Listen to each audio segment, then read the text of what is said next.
মাগুরার শালিখায় কানুদার খালে চলছে পরিচ্ছন্নতা অভিযান। সেখানে আছেন আমাদের সহকর্মী শেখ ইলিয়াস মিথুন। সরাসরি চলে যাব তার কাছে। মিথুন,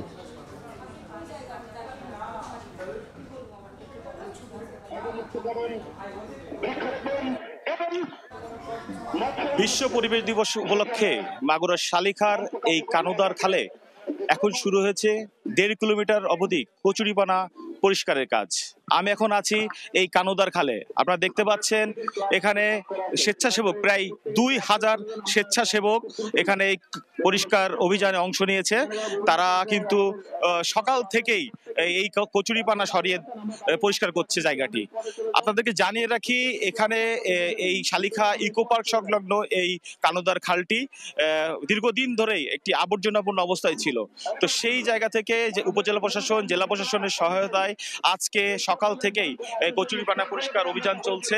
এই অভিযানে কিন্তু আমরা দেখতে পেয়েছি বিডি ক্লিন সহ স্থানীয় যে বাসিন্দারা আছে তারা কিন্তু অংশগ্রহণ করেছে।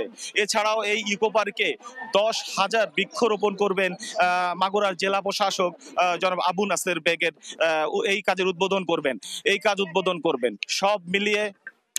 সব মিলিয়ে আমরা দেখতে পাচ্ছি এই জায়গার যে পরিবেশটা, সেই পরিবেশটা যাতে সুন্দর একটি পরিবেশের রূপ নেয়, এই পরিবেশটা যাতে একটি মনোমুগ্ধকর বিনোদন কেন্দ্রে রূপ নেয়, সেই জন্য কিন্তু স্থানীয় প্রশাসন উদ্যোগ নিয়েছে।